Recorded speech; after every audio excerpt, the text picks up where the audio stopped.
I gotta wait. How long I gotta wait for a press record? Go. Welcome to the share, where Miss Dreme always has a story.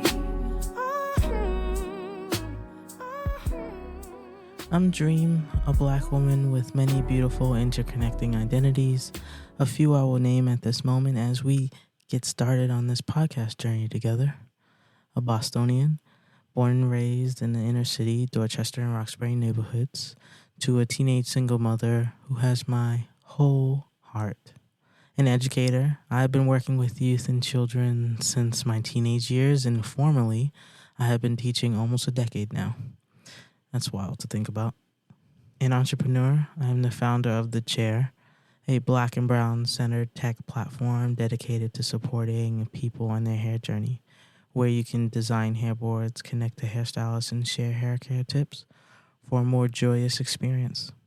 I have a workable site, my prototype. It took me 2 years to build, and now I'm on this adventure that you're currently on with me.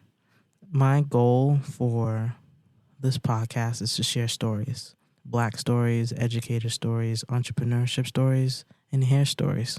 I want you to leave each episode with the opportunity to gain new insight, just a glimpse into my world or the worlds that are featured on my podcasts, a little chuckle during your day or night, possibly a little anger to encourage you to advocate for justice, and hope to continue learning and dreaming.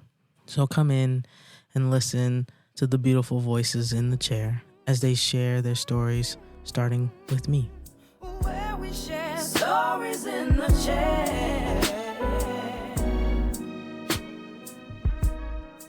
Hello, beautiful people. It's Dreme. Today's episode is the last episode of season 1, and it will be a poem and a letter I wrote to my Uncle Donald, whose birthday it is today, who died unexpectedly of a heart attack last year. My Uncle Donald is the voice you hear when I open the podcast and when I close out. It was the last video I took of him before he died. I was recording a video of my uncle and my mother doing yoga together in my grandmother's backyard. He was rushing me to hit record so he could complain on camera about my mother, his sister, as they did yoga. It was his first time doing yoga with my mom. They bickered, argued, and laughed. I wanted to have a piece of him that would live on forever. He will always introduce every episode. So enjoy my final season 1 episode dedicated to my Uncle Donald. Where we share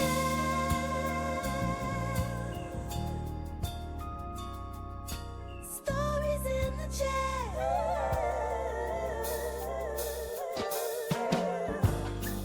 Look, it's my commercial. We will be right back. It's more than just a bad hair day. It's a journey. Finding the right hairstyle isn't easy, nor is finding the right stylist or the right products. Looking in every corner of the web gets messy, overwhelming, and exhausting. All the ads, the articles, the products, the videos, it shouldn't be this hard, but it is. And now, it isn't. The Chair. A black and brown centered platform where you can design hairboards, connect to hairstylists, and share hair care tips for a new joyful path on your hair journey. Avoid the clutter, save yourself hours, months, and even years of research and poor trial and error. Everything you need and only what you need is in one place. Hairboards made by people like you, for you. Find the right products, the right people, the right answers for you, stress-free. Join The Chair community and make every day a great hair day. When you share your pain, you allow others to help you. And when you share your success, you help others get theirs. Lean on the chair. We got you. No stress, no strife. In the chair. The chair. The chair. All right. Oh, and if you're interested to learn more about my experiences as a Black woman and educator in Guangzhou, China, I wrote my first ebook titled Nowhere and Everywhere, Captured Emotions of a Beautifully Broken Love Story. It is on lulu.com. Take a read and see some beautiful photography of mine. Enjoy the rest of the show.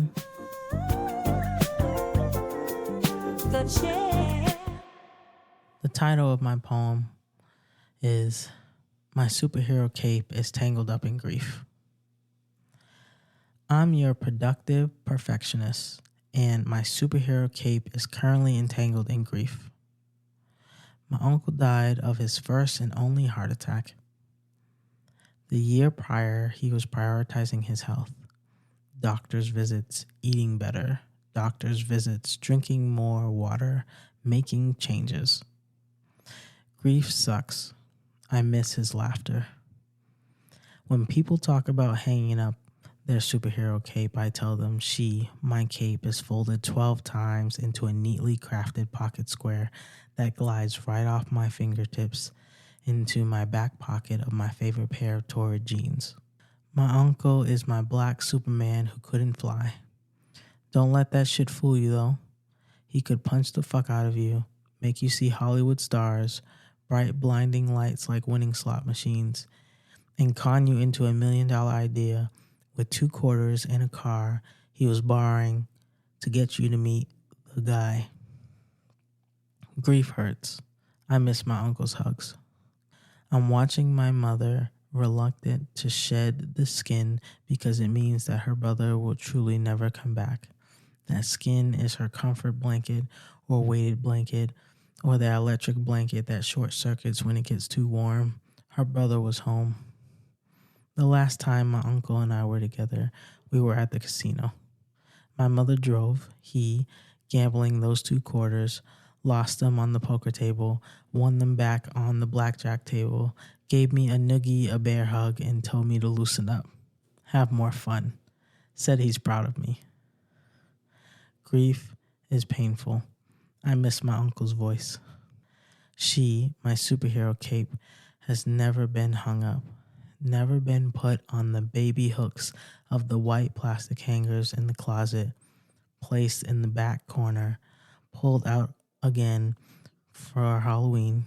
Nope. Not mine, because I am a Black woman. We have fire extinguishers, magic wands, and poems on standby. I didn't grow up with a father. I grew up with a single mother in a village. My uncle attended my college graduation. He was there for me in ways that he didn't show up for his own children. Life does not make sense most of the time. Common sense is not common. Love is irrational. Grief makes it hard to hear my own thoughts. My heart is underwater, still beating. My lungs are filling with sandstone and that occasional piece of Heineken color sea glass. And my synapses, instead of running on train tracks, float in a bundle of hot air balloons next to a Black woman in a synthetic wig. Mentally, girl, I'm just barely hanging on. Holding on like the second graders on the monkey bars. I'm struggling, like accidentally choking on water as I continue to pound my chest as my lips get wet and my eyes turn red. I'm here. My uncle is dead. My heart hurts and I'm writing words to crochet a blanket of peace. I do not know if it's working. My words are being spoken, but the message is being pieced together through cheap walkie-talkies that are too far away. Black Superman, come back. Please. I love you, Uncle Donald. Grief doesn't take a break. My cape rests when the jeans are reminded to shimmy off my wide hips over the world. Responsibilities are forgotten until sliding my hand in my pockets to discover life's treasures preserved. throughout the week, and I shake out the wrinkles of my cape because a superhero is respectable. Hang that shit up. Sometimes my cape is found after the spin cycle, clutching the sides for dear life, extending her frayed hand because she needs me. Everyone needs black women, and I miss my Uncle Donald, who left me here with my cape on. He wore a cape too, wrinkled, smelled of cigarettes and hard alcohol, with burnt edges and someone's lipstick. Well, I gotta wait. How long I gotta wait for a press record? Go. This is my sister's love to me. She's killing me! This is when your family doesn't support you until they're hurt. We support her, Absolutely not. but she's hurting us in the process. Do yoga. Shit. Do yoga. The chair. Hey, Uncle Donald. I've been trying to write this for a while now, but the sentences are coming in patches. My thoughts aren't making much sense. I worked hard to create your last days of memory on Earth memorable. Created slideshows and programs to honor you. Do you know what it feels like to put your life in a paragraph? It's bullshit. You are so much more than slideshows, programs, and mini paragraphs. I've been trying, Uncle Donald, laughing to remember yours, talking to all the cousins, trying to connect, trying to remember, talking about you out loud to anyone who will hear me grieve. I captured your voice in my podcast with Mummy, so you'll always be around. When you and Mummy laughed together, it was one of my favorite sounds. Remembering the last time we were together, we were laughing, gambling, and arguing. You told me you were proud of me, that you've always been proud of me, that I have so much more life to live. You told me to loosen up. You told me to laugh. I'm trying. You were supposed to be here to see me try. I will miss hearing you laugh when you walked through the door. When you called me baby, it didn't matter how old I got. And when we shared drinks together, I love you so very much. I miss you. Your niece, Dreme. Welcome to the chair, where Miss Dreme always has a story. Thank you for listening to an episode of The Chair. I, of course, would love your continued support. Let me know what you think of this episode by doing all the things. Subscribe, comment, and come back next week, every week. Enjoy the rest of your beautiful day. Or if you are like me, enjoy that moonlight and that one star under all your city lights. Love you. Talk to you later. The chair. Well, I gotta wait. How long I gotta wait for a press record? Go. We support her. Shit. Do yoga. Welcome to the chair, where Miss Dreme always has a story.